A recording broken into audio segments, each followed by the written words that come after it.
नमस्कार, जय हिंद। थार क्लासेज के इस ऑनलाइन प्लेटफॉर्म पर आपका स्वागत करता हूं। आज ऑनलाइन क्लास में हम राजनीति विज्ञान की जो क्लासें चल रही थी उनमें आज एक बेहतरीन क्लास आपके सामने ला रहे हैं और एकदम शुरुआती तौर पर पढ़ने का प्रयास करेंगे। तो हमारा विषय रहेगा राजनीति विज्ञान, अर्थात हम शुरुआत करेंगे राजनीति विज्ञान की। और ध्यान दीजिएगा, हमारा राजनीति विज्ञान का पहला टॉपिक रहेगा संविधान। और संविधान के अंतर्गत आज हम समझने का प्रयास करेंगे संविधान का गठन एवं निर्माण। संविधान का गठन एवं निर्माण हमारा विषय रहेगा राजनीति विज्ञान। और राजनीति विज्ञान का एकदम जीरो लेवल से पहला टॉपिक पढ़ेंगे संविधान, और संविधान के अंतर्गत अपने शुरुआत करेंगे संविधान का गठन एवं निर्माण।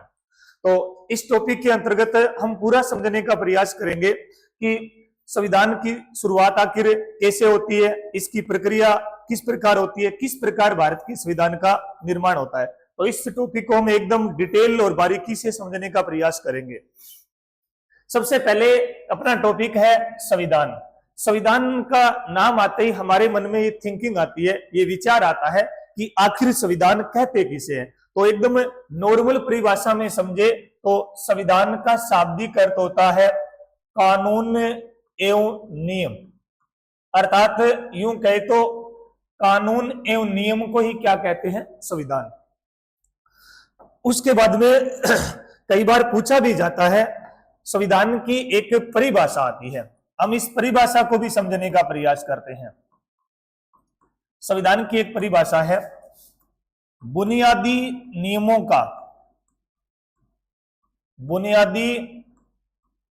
का वह संग्रह, बुनियादी नियमों का वह संग्रह जिससे समाज में, बुनियादी नियमों का वह संग्रह जिससे समाज में एकता एवं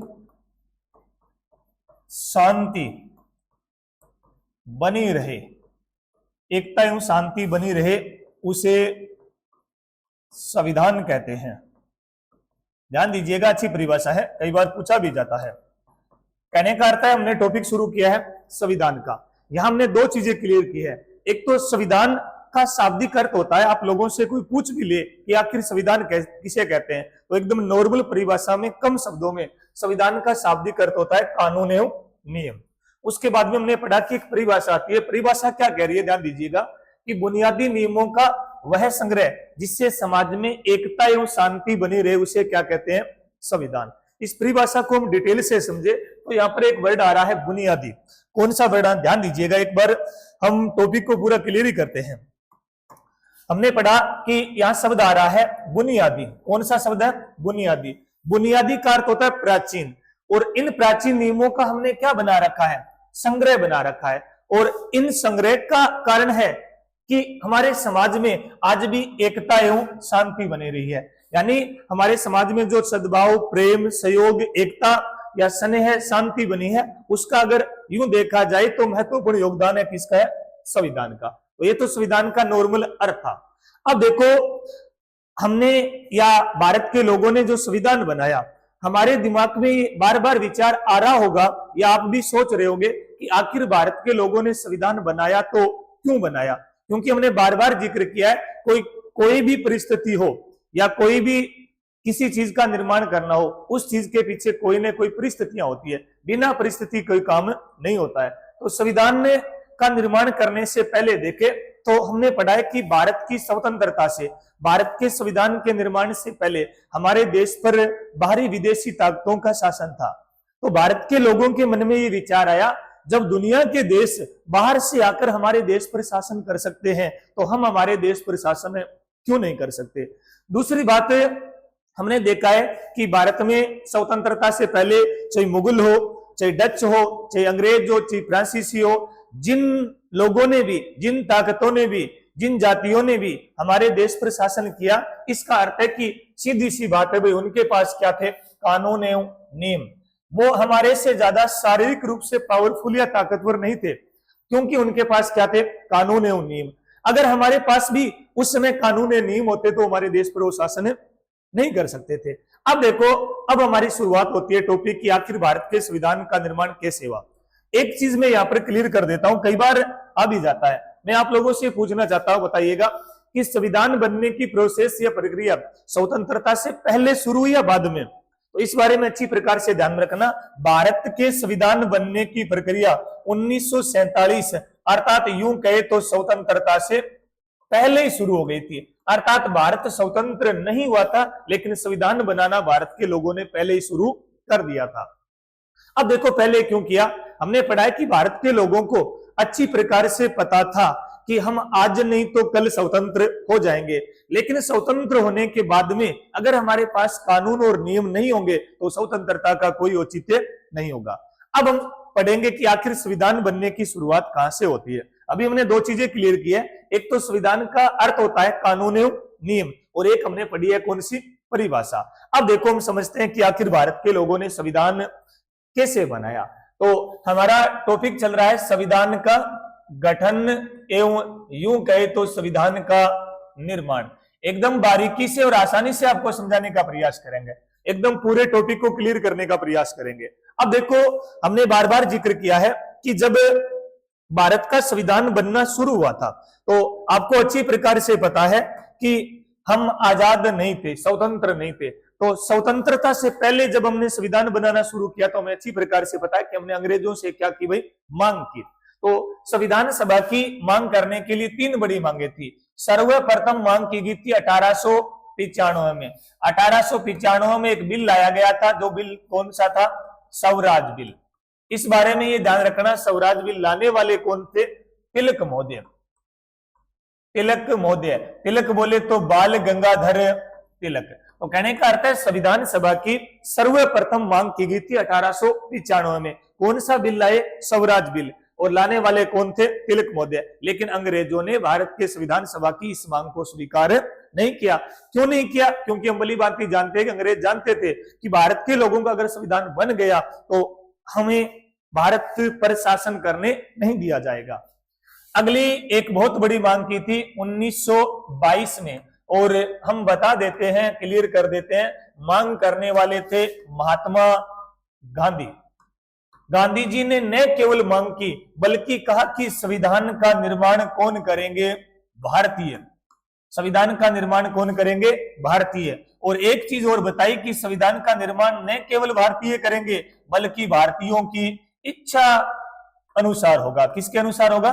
अच्छा देखो यहाँ पर गांधी जी ने एक अच्छी चीज बताई कि याद रखना कि अगर संविधान का निर्माण अंग्रेज करेंगे, हो सकता है कि कुछ कानून नियम ऐसे बना देंगे जो भारतीयों के समझ में नहीं आएगा। तो बहुत अच्छी बात बताई उन्होंने कि न केवल भारत के लोग संविधान बनाएंगे बल्कि भारतीय लोगों की इच्छा के अनुसार होगा। लेकिन दुर्भाग्य से 1922 में भी हमारी मांग को क्या नहीं किया गया? स्वीकार। उसके बाद में स्पष्ट रूप से कई बार देखने को मिलता है कि संविधान सभा का अच्छा उदाहरण देखने को मिलता है 1928 में। और 1928 में एक रिपोर्ट थी जिसे बोलते हैं नेहरू रिपोर्ट, और लाने वाले थे आपके पंडित मोतीलाल नेहरू। कौन थे? पंडित मोतीलाल नेहरू। अब देखो भारत के लोगों के द्वारा उस समय के अनुसार तीन बड़ी मांगे की गई थी, और याद रखना तीन मांगे ये थी, लेकिन दुर्भाग्य से हमारी तीनों ही मांगों को स्वीकार नहीं किया गया। अब देखो समय बदला, परिस्थितियां बदली, अचानक ऐसा टाइम आ गया, अंग्रेजों ने पहली बार भारत के लोगों से कोई मांग या सहायता की। और हमने पढ़ा है कि थोड़ा सा क्लियर कर देते हैं, 1939 से लेकर 1945 तक की बात है, दूसरा विश्व युद्ध हुआ था, और ब्रिटेन ये चाहता था कि युद्ध में अगर भारतीय लोगों का सहयोग मिल जाए तो हम युद्ध में जीत सकते हैं। और भारतीय लोगों के कहने पर अंग्रेजों ने भारत की जो संविधान की मांग थी उसको सर्वप्रथम स्वीकार किया था। अगस्त प्रस्ताव 1940 में सर्वप्रथम, याद रखना, संविधान की मांग को क्या किया गया था, स्वीकार किया गया था। यहां से बहुत बार प्रश्न पूछा जाता है कि भारत के संविधान की मांग को जो लंबे अरसे से की जा रही थी उसको सर्वप्रथम स्वीकार कब किया गया, तो 1940 में प्रस्ताव कौन सा था, अगस्त प्रस्ताव। उसके बाद में 1942 में चलते हैं, 1942 में एक प्रस्ताव आया था, क्रिप्स प्रस्ताव। कौन सा प्रस्ताव आया था, क्रिप्स प्रस्ताव। और बात करें तो ये प्रस्ताव आया कब था, तो क्लियर कर देते हैं, ये बात है 22 मार्च 1942 की। लेकिन इस प्रस्ताव में कुछ ऐसी बातें थी जिसका भारत के लोगों ने क्या किया, विरोध। और भारतीयों के विरोध को देखते हुए, क्या देखते हुए, भारतीयों के विरोध को देखते हुए इस प्रस्ताव को क्या करना पड़ा, वापस लेना पड़ा। और कई बार और गहराई में अगर पूछा जाए तो आप एकदम याद रखना, ये बात है 11 अप्रैल 1942 की, यानी ये प्रस्ताव आया 22 मार्च 1942 को और वापस लेना पड़ा 11 अप्रैल 1942 को। अब देखो ये प्रस्ताव आ गया, भारत के संविधान की मांग को शुरुआत जो कर रहे थे उनकी मांग को स्वीकार कर लिया गया। अब देखो चलते चलते हमने पढ़ा कि 1945 में चलते हैं। 1945 में एक साथ दो घटनाएं घटित होती है। एक तो जो दूसरा विश्व युद्ध चल रहा था वह विश्व युद्ध एक प्रकार से समाप्त हो जाता है 1945 में। और उस युद्ध में हमने पढ़ा है कि ब्रिटेन जो मित्र राष्ट्र की ओर से युद्ध में भाग ले रहा था उनकी विजय होती है। 1945 में ही करीबन जुलाई की बात है, जुलाई 1945 में ब्रिटेन में होते हैं चुनाव। कौन सी पार्टी की सरकार बनती है, लेबर पार्टी की। और लेबर पार्टी की सरकार बनती है, इटली ब्रिटेन के क्या बनते हैं, प्रधानमंत्री। कहते हैं, सुनते हैं, हमने खूब पढ़ा है कि इटली की भारत के प्रति सोच कैसी थी, पॉजिटिव यानी सकारात्मक सोच थी।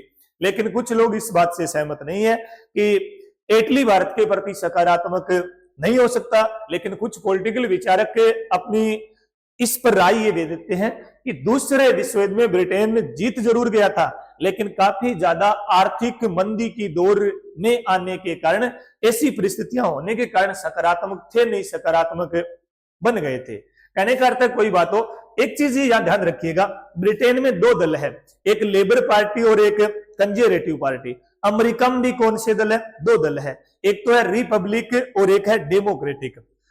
इसी प्रकार जैसे चाइना में एक ही है साम्यवादी, भारत में कितने हैं, बहुदलीय है। आपको हो सकता है कई बार पूछा जाए कि लोकतांत्रिक में कौन सी दलीय प्रणाली को सबसे श्रेष्ठ माना गया है, तो याद रखना द्विदलीय प्रणाली सबसे अच्छी होती है, क्योंकि उसमें एक पक्ष होता है और एक विपक्ष होता है।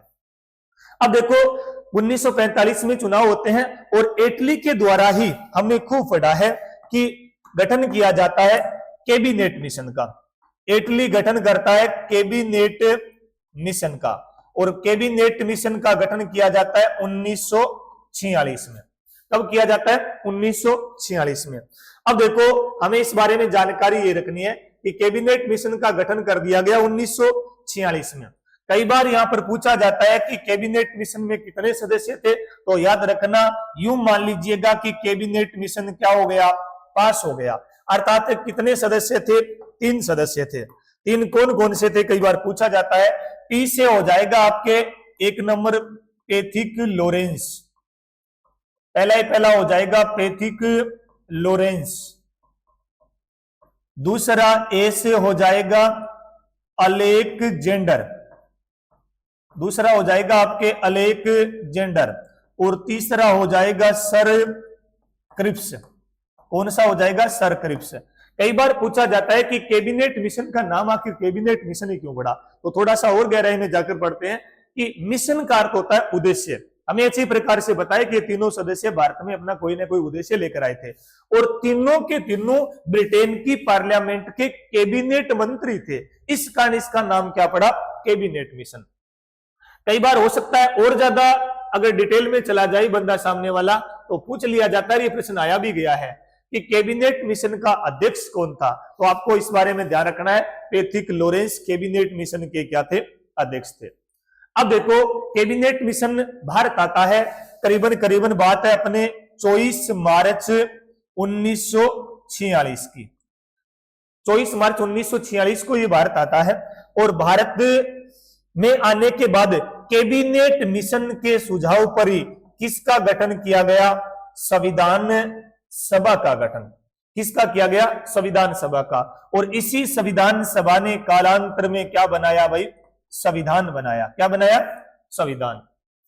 अब देखो, कहने का अर्थ है, हो सकता है कई बार पूछ लिया जाए, और याद रखना कई बार इस प्रकार के प्रश्नों में हम कंफ्यूज हो जाते हैं। एटली ने गठन किया कैबिनेट मिशन का, कैबिनेट मिशन ने गठन किया संविधान सभा का, और संविधान सभा ने गठन किया संविधान का। ध्यान दीजिएगा एक बार दोबारा, हो सकता है यहां से प्रश्न आ भी जाए। यानी एटली जो ब्रिटेन के प्रधानमंत्री थे, इसके द्वारा तो गठन किया जाता है कैबिनेट मिशन का, कैबिनेट मिशन द्वारा गठन किया जाता है संविधान सभा का, और संविधान सभा द्वारा गठन किया जाता है संविधान का। अब देखो, संविधान सभा बन गई, लेकिन इस बारे में ये कंफ्यूज बना रहा कि संविधान सभा में मेंबर जाए तो आखिर कितने जाए। तो एक बहुत बड़ा फॉर्मूला निकाला गया कि 10 लाख की जनसंख्या पर, याद रखना 10 लाख की जनसंख्या पर कितने सदस्य जाएंगे? 1 सदस्य जाएंगे। अब हमने पढ़ा है कि 10 लाख पर 1 हो गया। अब देखो, अंग्रेजों ने उस समय, क्योंकि बात ये कब की हो रही है? 1946 की, और हम भली भांति जानते हैं कि 1946 में हम आजाद या स्वतंत्र नहीं थे। तो अंग्रेजों ने भारत में अच्छी प्रकार शासन चलाने के लिए, अच्छी प्रकार शासन करने के लिए भारत को कितने भागों में बांट रखा था? 3। तो हम अब देखते हैं कि वो आखिर 3 भाग है कौन कौन से। हो सकता है कई बार यहां से प्रश्न आ भी जाए, पूछ भी लिया जाए। तो अंग्रेजों ने भारत को कितने भागों में बांट रखा था? 3 भागों में। वो 3 भाग आखिर है कौन कौन से? पहला अपना भाग आता है ब्रिटिश प्रांत। कौन सा आता है? ब्रिटिश प्रांत। तो 1 नंबर आपको ध्यान रखना है, पहला हो जाएगा आपके ब्रिटिश प्रांत। यानी अब हम राज्य कहते हैं, पहले क्या कहते थे? प्रांत। दूसरा हो जाएगा देशी रियासतें। दूसरा आपका कौन सा हो जाएगा? देशी रियासतें। और तीसरा हो जाएगा आपके चीफ कमिश्नर। तीसरा कौन सा हो जाएगा? चीफ कमिश्नर क्षेत्र। कहने का अर्थ है अंग्रेजों ने अच्छी प्रकार से शासन चलाने के लिए भारत को कितने भागों में बांट रखा था? 3। अब हमने पढ़ा कि 10 लाख की जनसंख्या पर आपने पढ़ा है कितने? 1। तो उस संविधान सभा में जब निर्माण हुआ था, गठन हुआ था, संविधान सभा बनी थी, याद रखना कितने सदस्य आए थे? 389 सदस्य। अब हमें इस बारे में ये क्लियर करना है कि 389 आए, कितनी जगहों से आए? 3 जगहों से। अब कई बार पूछा जाता है कि 3 जगहों से आए तो कौन सी जगहों से कितने सदस्य आए? तो एक बार फिर क्लियर कर देते हैं। ब्रिटिश प्रांत से आए थे 292 सदस्य, देशी रियासतों से आए थे 93 सदस्य, और चीफ कमिश्नर से आए थे आपके 4। यानी टोटल कितने हो गए? 389। कितनी जगहों से आए? 3 जगहों से। एक तो हो गया ब्रिटिश प्रांत, दूसरा देशी रियासतें, और तीसरा हो गया चीफ कमिश्नर। अब कई बार पूछा जाता है चीफ कमिश्नर से कितने आए? 4। भाई 4 ही क्यों आए? अरे चीफ कमिश्नर से 4 आए तो 4 क्यों आए? क्योंकि उस समय चीफ कमिश्नर क्षेत्र थे ही कितने? 4। पहला ए से हो जाएगा अजमेर मेरवाड़ा। कौन सा हो जाएगा? अजमेर मेरवाड़ा। बी से हो जाएगा बलूचिस्तान। कौन सा हो जाएगा? बलूचिस्तान। सी से हो जाएगा कुर्ग, और डी से हो जाएगा दिल्ली। थोड़ा और क्लियर कर देते हैं। अजमेर मेरवाड़ा पड़ता है वर्तमान में राजस्थान में, बलूचिस्तान पड़ता है वर्तमान में पाकिस्तान में, कुर्ग पड़ता है कर्नाटक में, और दिल्ली पड़ता है भारत, यानी जो भारत की वर्तमान में राजधानी है। अब देखो 3 जगहों से सदस्य आ गए, टोटल आ गए, लेकिन अच्छी प्रकार से हमें क्लियर ये करना है कि भाई इनका भी तो क्या हुआ था? चुनाव हुआ था। बिना चुनाव तो सदस्य नहीं आए थे। तो चुनाव याद रखना 2 प्रकार के हुआ था। एक तो था आपके निर्वाचित, और एक था आपके मनोनीत। यानी 2 प्रकार के चुनाव हुए थे, मनोनीत और निर्वाचित। यानी कुछ सदस्य निर्वाचित थे और कुछ सदस्य मनोनीत थे। 292 और 4 ये हो गए 296। ये तो थे निर्वाचित। देशी रियासतों से आने वाले सदस्य थे 93 ये क्या थे, मनोनीत। टोटल स्ट्रेंथ कितनी हो गई, 389। कितनी जगहों से आए, 3 जगहों से। अब देखो हमने पढ़ा कि संविधान सभा भी बन गई, सदस्य भी आ गए। कई बार ये पूछा जाता है कि संविधान सभा में एकमात्र रियासत, संविधान सभा में एकमात्र रियासत जहां से एक भी सदस्य संविधान सभा में नहीं आया, एक भी सदस्य संविधान सभा में नहीं आया, तो वो कौन सी रियासत थी भाई, हैदराबाद। कौन सी थी, हैदराबाद। हैदराबाद से संविधान सभा में एक भी सदस्य नहीं आया। अब कई बार पूछा जाता है कि संविधान सभा में हमने पढ़ा कि टोटल सदस्य कितने थे, 389।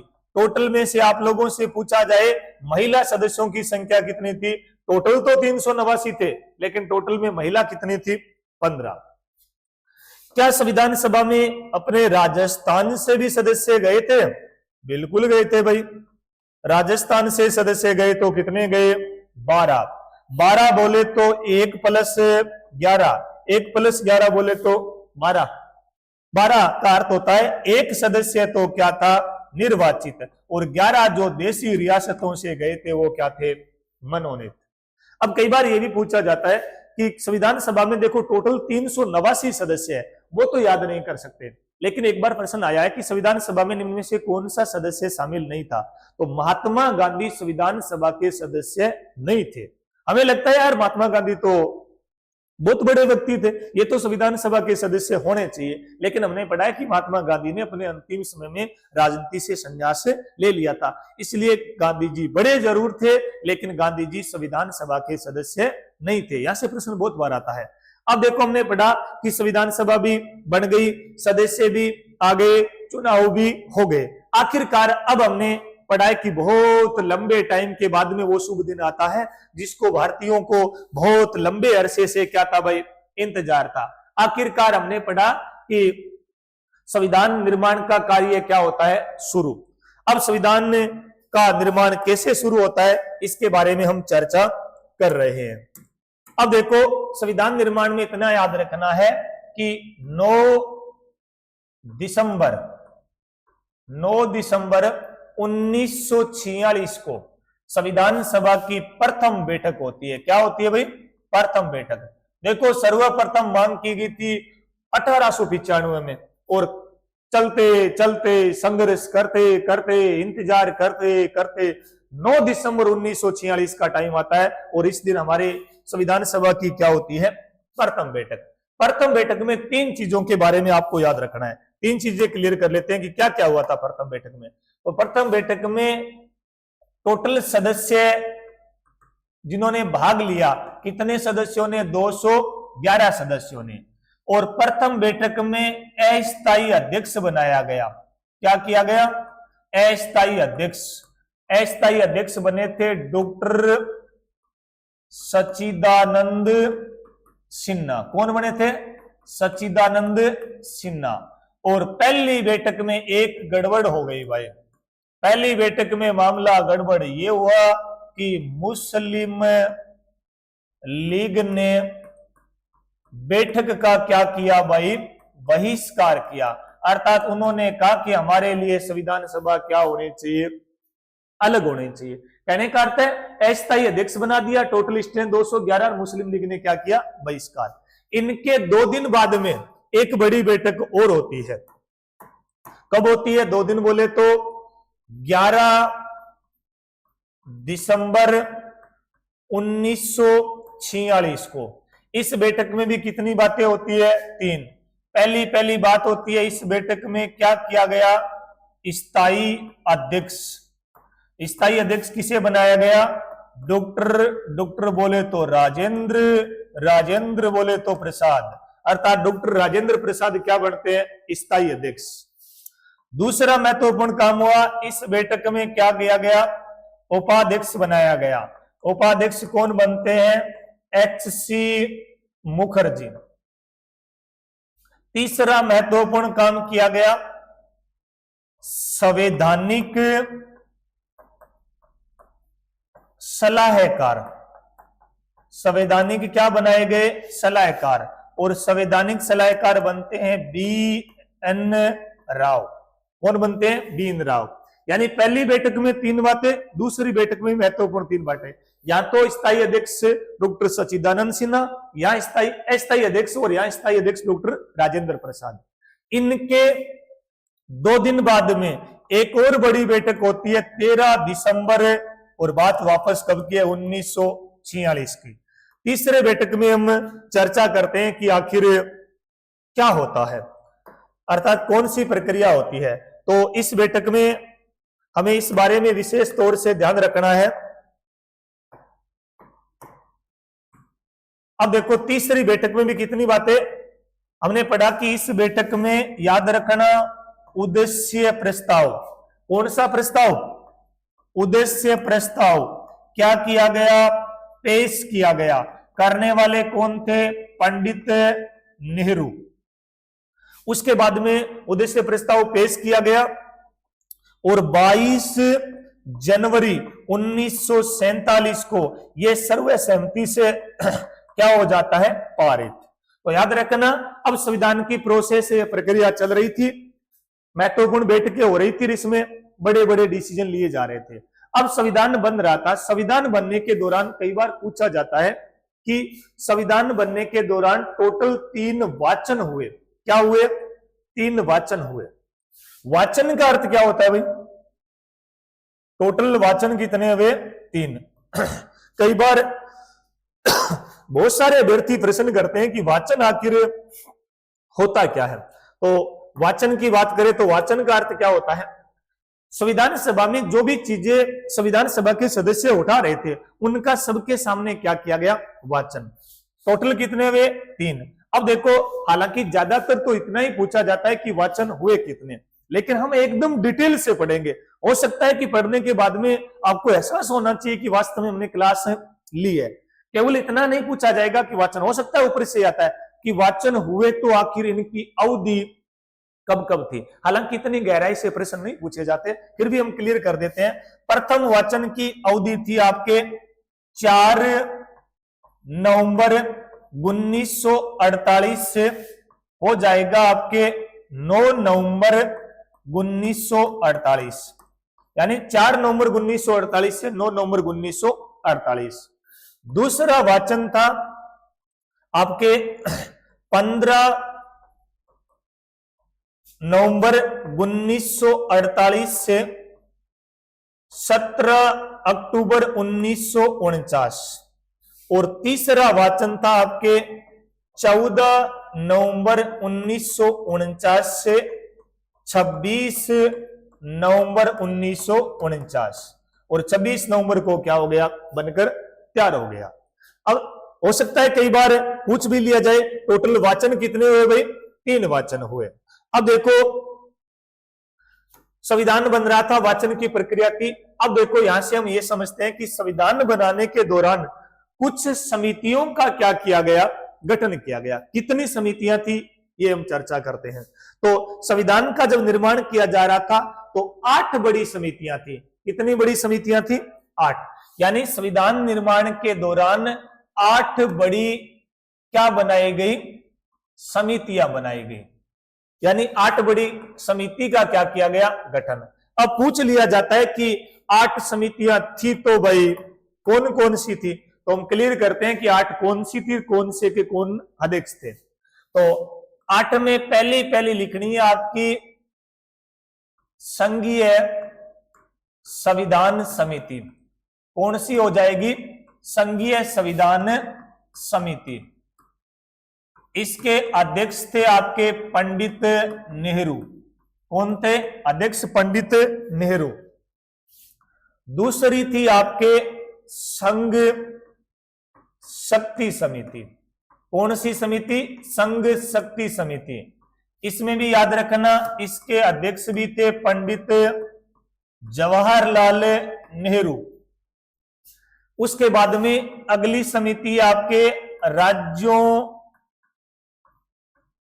के लिए समिति। कौन सी हो जाएगी? राज्यों के लिए समिति। इसके अध्यक्ष भी हो जाएंगे पंडित नेहरू। यानी संविधान के लिए जो कितनी बड़ी समितियां बनी थी 8 बड़ी समितियां बनी थी। इन 8 में शुरुआती जो 3 समितियां थी, इनके अध्यक्ष थे तो पंडित नेहरू। उसके बाद में आगे चलते हैं, उसके बाद में एक महत्वपूर्ण समिति आती है, प्रांतीय संविधान समिति। थोड़ा ध्यान दीजिएगा भाई, प्रश्न बहुत गहराई से पढ़ाया जा रहा है, हो सकता है कई बार ऐसे प्रश्न भाई आ जाए। उसके अध्यक्ष थे आपके सरदार वल्लभ भाई पटेल, जिसे भारत का क्या कहते हैं, लोहे पुरुष कहते हैं। शाबाश। अब हमने पढ़ा, देखो वैसे तो समितियां महत्वपूर्ण रूप से देखा जाए तो हर क्षेत्र के लिए समिति, चाहे मौलिक अधिकार हो, चाहे नीति निर्देशक तत्व हो, लेकिन हमें वो 8 महत्वपूर्ण समितियां पढ़नी है जिनका संविधान में बहुत ज्यादा योगदान था। आगे चलिएगा भाई। अब आता है आपके मौलिक अधिकार एवं अल्पसंख्यक परामर्श समिति। इसके अध्यक्ष भी बोले तो कौन हो जाएंगे भाई, सरदार वल्लभ भाई पटेल। उसके बाद में एक महत्वपूर्ण समिति थी आपके प्रारूप समिति। कौन सी समिति थी, प्रारूप समिति।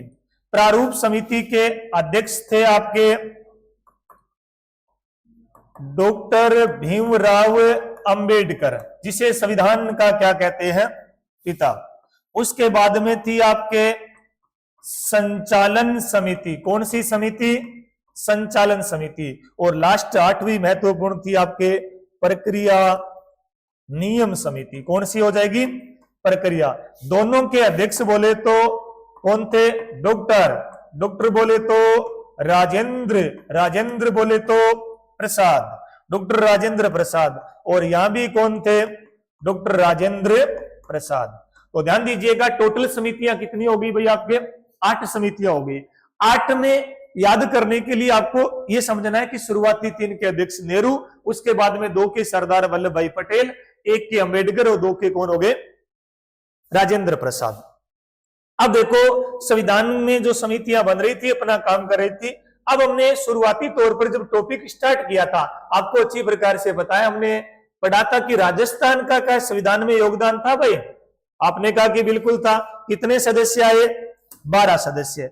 अब हम ये क्लियर करने का प्रयास करते हैं कि 12 सदस्य आखिर थे तो भाई कौन कौन से थे। तो हो सकता है कई बार पूछ लिया जाए, राजस्थान से टोटल कितने थे, 12 सदस्य। अब हम ये पढ़ते हैं कि 12 थे तो आखिर थे कौन कौन से। एक साइड में तो लिख लेते हैं नाम, एक साइड में लिख लेते हैं रियासत, यानी कौन से सदस्य आपके कहां से भाई आए थे। अब देखो पहला तो नाम आता है हीरालाल शास्त्री। कौन, हीरालाल शास्त्री। ये आपके आए थे भाई कौन सी रियासत से, जयपुर रियासत से। दोबारा ध्यान दीजिएगा, एक सदस्य थे वीटी कृष्णामाचारी, वीटी कृष्णामाचारी। ये आपके आए थे जयपुर से। ध्यान दीजिएगा, जयपुर से कितने आए, 2। जयपुर से 2 क्यों आए भाई, क्योंकि हमने शुरुआती तौर पर ये फॉर्मूला पढ़ा था कि 10 लाख की स्ट्रेंथ पर कितना मेंबर आया था, 1। तो हो सकता है इनकी जनसंख्या के अनुसार आया था। मायने ये नहीं रखता था कि रियासत का क्षेत्रफल कितना बड़ा है, रियासत का वर्चस्व कितना है, रियासत में ताकत या पावर कितनी है। मायने ये रखता था कि संविधान सभा का जो सबसे बड़ा फॉर्मूला था सदस्य आने का, 10 लाख की जनसंख्या पूरी हो रही है या नहीं हो रही है। अगर किसी रियासत की 10 लाख की जनसंख्या पूरी नहीं हो रही है तो उस रियासत से सदस्य नहीं भेजा गया था। क्लियर हो गया। उसके बाद में आए थे आपके माणिक्य लाल वर्मा। ये आपके आए थे भाई, ध्यान दीजिएगा, उदयपुर। उसके बाद में एक आए थे बलवंत सिंह मेहता, बलवंत सिंह मेहता। ये भी आपके आए थे उदयपुर से। तो जयपुर से भी 2 आए और उदयपुर से भी कितने आए, 2 आए। उसके बाद में हमने पढ़ा है कि एक सदस्य था जय नारायण व्यास। ये आपके आए थे जोधपुर। कौन से? जोधपुर। और पहले जोधपुर को मारवाड़ कहा जाता था और हमने पढ़ा कि क्षेत्रफल में सबसे बड़ी रियासत थी। उसके बाद में हमने पढ़ा रामचंद्र उपाध्याय। रामचंद्र उपाध्याय ये आपके आए थे अलवर से। उसके बाद में आए थे आपके दल्लेल सिंह, ये एक रियासत थी आपके कोटा। कौन सी रियासत थे आए? कोटा। उसके बाद में आए थे आपके गोकुल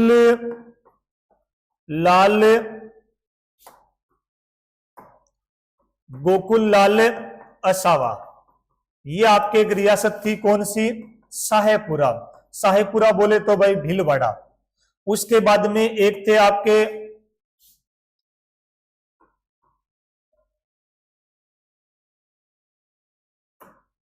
सरदार सिंह। सरदार सिंह ये आपके आए थे खेतड़ी, और खेतड़ी बोले तो कोष्टक में लिखना है झुंझुनू। कहां से आए थे? झुंझुनू।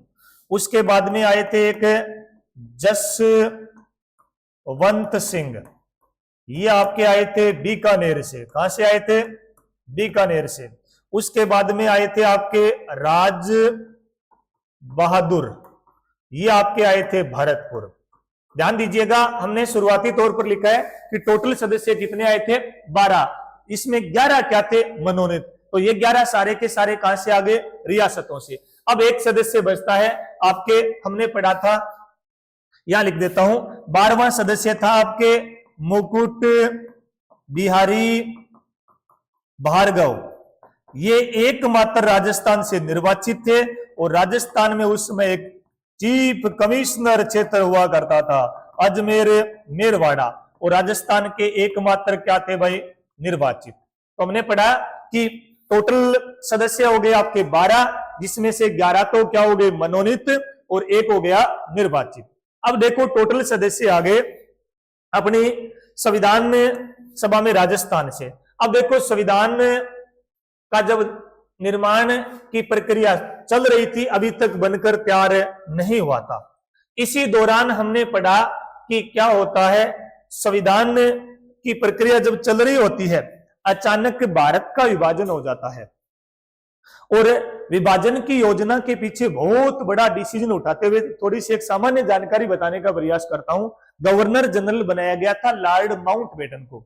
लॉर्ड माउंटबेटन एक बहुत आईक्यू लेवल का व्यक्ति था, और कहते हैं, सुनते हैं, पढ़ते हैं कि सेकेंड वर्ल्ड वॉर जिसमें मित्र राष्ट्र की विजय हुई थी ब्रिटेन की, उसमें सबसे ज्यादा अहम योगदान माउंटबेटन का था।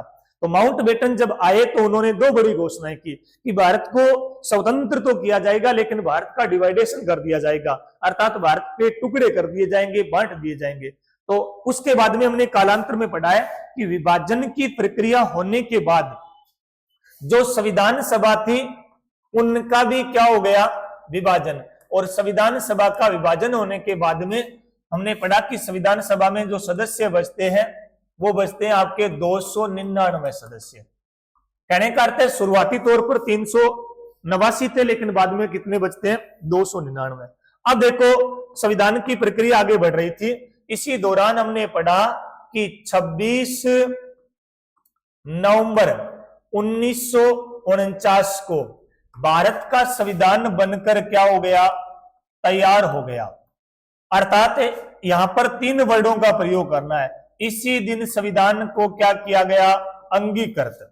इसी दिन संविधान को अधिनियमित, और इसी दिन संविधान को क्या किया गया? आत्मार्पित किया गया, यानी आत्मा अर्पित किया गया। तो 26 नवंबर 1949 को हमारा संविधान बनकर तैयार होता है, और इसी दिन अंगीकृत, अधिनियमित या आत्मा अर्पित किया गया। अब देखो हमने क्लियर किया था कि उस दौरान 24 जनवरी 1950 को संविधान सभा की क्या होती है? अंतिम बैठक। क्या होती है? संविधान सभा की अंतिम बैठक। अंतिम बैठक में सदस्य क्या करते हैं? हस्ताक्षर। हस्ताक्षर करने वाले सदस्यों की संख्या थी 284। कितने सदस्य थे भाई? 284 सदस्य। अब देखो कई बार हो सकता है कि और ज्यादा गहराई से पूछ लिया जाए, तो अपने दो चीजें याद कर देते हैं कि प्रथम हस्ताक्षर तो किए थे आपके पंडित नेहरू ने और अंतिम हस्ताक्षर किए थे डॉक्टर राजेंद्र प्रसाद ने। किसने? राजेंद्र प्रसाद ने। इसके अलावा दो चीजें और याद रखनी है कि अंतिम बैठक में ही राष्ट्रगान और राष्ट्र गीत दोनों को क्या किया गया? स्वीकार किया गया। एक चीज और पढ़ लेते हैं हम, अंतिम बैठक में ही, याद रखना, डॉक्टर राजेंद्र प्रसाद को भारत का राष्ट्रपति मनोनीत किया गया। क्या किया गया? मनोनीत किया गया। वर्तमान में राष्ट्रपति निर्वाचित होता है, लेकिन उस समय क्या किया गया? मनोनीत। किसके द्वारा मनोनीत किया गया? संविधान सभा के द्वारा। अब हमने पढ़ा कि अंतिम बैठक हो गई, सदस्यों ने सिग्नेचर कर दिए। अब कई बार हो सकता है यहां से पूछा जाता है कि संविधान सभा का वैसे तो काम क्या था? संविधान का निर्माण करना, लेकिन संविधान सभा दो महत्वपूर्ण काम करती थी। एक तो संविधान सभा संविधान का निर्माण करती और एक संसद के रूप में काम करती। जब ये संसद के रूप में काम करती तब इनके अध्यक्ष थे जीवी मावलकर, यानी गणेश वासुदेव मावलकर, और ये जब संविधान का निर्माण करती उस समय इनके अध्यक्ष हुआ करते थे डॉक्टर राजेंद्र प्रसाद। अब हमने पढ़ा उसके बाद में अंतिम बैठक हो जाती है। अंतिम बैठक के बाद में आखिरकार हमने पढ़ा 26 जनवरी 1950 को भारत का संविधान क्या किया गया? लागू किया गया। किसको ध्यान में रखते हुए? लाहौर अधिवेशन को, लाहौर अधिवेशन को ध्यान में रखते हुए। किसको ध्यान में रखते हुए? लाहौर अधिवेशन को ध्यान में रखते हुए। और उसके बाद में कई बार पूछा जाता है संविधान के दौरान कितना टाइम? 2 वर्ष 11 माह और 18 दिन का समय लगा। कितना समय लगा? 18 दिन का समय लगा। और उस समय के अनुसार लगभग 64 लाख रुपये क्या हुए भाई? खर्च हुए।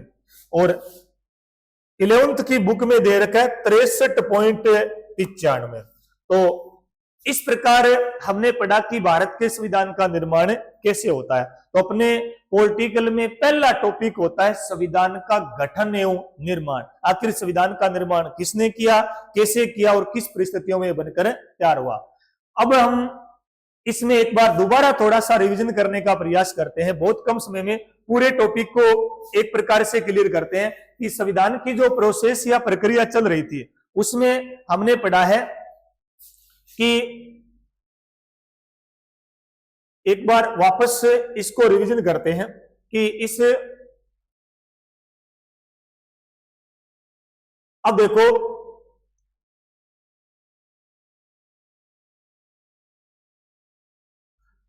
अब हमने टॉपिक अपना शुरू किया था कौन सा भाई? संविधान का गठन एवं निर्माण। तो हमने शुरुआती तौर पर यह समझने का प्रयास किया था।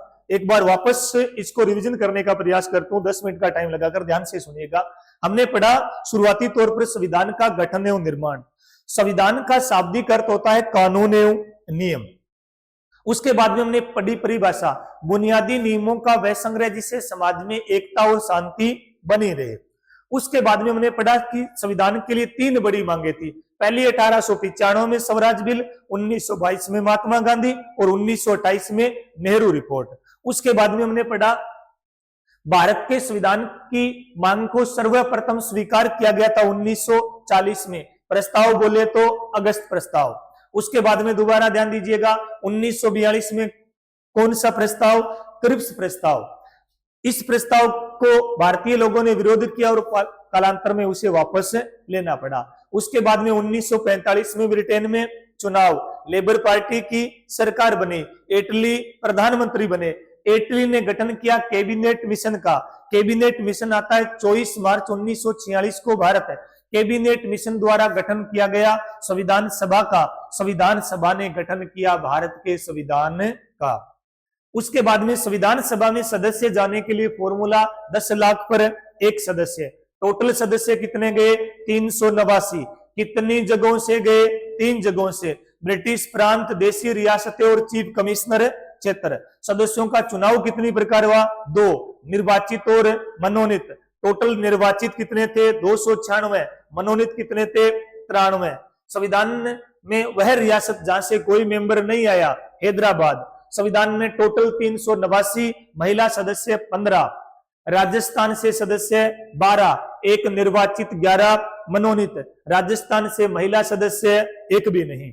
उसके बाद में पहली बैठक होती 9 दिसंबर। कितनी बातें याद रखी? 3। बैठक में भाग लेने वाले सदस्य 211। बैठक का मुस्लिम लीग ने बहिष्कार। अस्थायी अध्यक्ष डॉक्टर सच्चिदानंद सिन्हा। दूसरी बैठक 11 दिसंबर को 1946। कितनी बातें? 3। स्थायी अध्यक्ष डॉक्टर राजेंद्र प्रसाद, उपाध्यक्ष HC मुखर्जी, संवैधानिक सलाहकार BN राव। उसके बाद में 2 दिन बाद में 13 दिसंबर 1946 को संविधान सभा की बैठक में उद्देश्य प्रस्ताव पेश किया गया। किसने? पंडित नेहरू ने। पारित कब किया गया? 22 जनवरी 1947। उसके बाद में कितनी समितियां? 8। 3 के अध्यक्ष पंडित नेहरू, 2 के सरदार पटेल, 1 के डॉक्टर भीमराव अंबेडकर, 2 के राजेंद्र प्रसाद। टोटल समितियां 8। वाचन टोटल कितने हुए? 3। उसके बाद में हमने पढ़ा अचानक विभाजन की प्रक्रिया के बाद में संविधान सभा का भी विभाजन हो जाता है और सदस्यों की संख्या 299 रह जाती है। उसके बाद में हमने पढ़ा कि 26 नवंबर 1949 को हमारा संविधान बनकर तैयार हुआ और इसी दिन संविधान को अंगीकृत, अधिनियमित और आत्मा अर्पित किया गया। 3 वर्डों के बारे में ध्यान रखना। आखिरकार 24 जनवरी 1950 को संविधान सभा की क्या हुई? अंतिम बैठक। अंतिम बैठक में हस्ताक्षर करने वाले सदस्यों की संख्या 284। सर्वप्रथम हस्ताक्षर करने वाले पंडित नेहरू, अंतिम हस्ताक्षर करने वाले डॉक्टर राजेंद्र प्रसाद और अंतिम बैठक में राष्ट्रगान और राष्ट्रगीत को स्वीकार किया गया और अंतिम बैठक में डॉक्टर राजेंद्र प्रसाद को भारत का राष्ट्रपति मनोनीत किया गया। उसके बाद में 26 जनवरी 1950 को हमारा संविधान लागू हुआ, लाहौर अधिवेशन को ध्यान में रखते हुए। और लास्ट कॉन्सेप्ट तैयार कीजिएगा, संविधान निर्माण के दौरान 2 वर्ष 11 माह 18 दिन का समय लगा और लगभग उस समय के अनुसार 64 लाख रुपए खर्च हुए। इस प्रकार अपना पहला टॉपिक न केवल पूरा होता है कि उम्मीद करते हैं कि एकदम क्लियर हो गया होगा। तो संविधान के गठन एवं निर्माण के हमने टॉपिक को पढ़ लिया है। बहुत बहुत धन्यवाद। मिलते हैं जल्दी एक और बेहतरीन क्लास के साथ।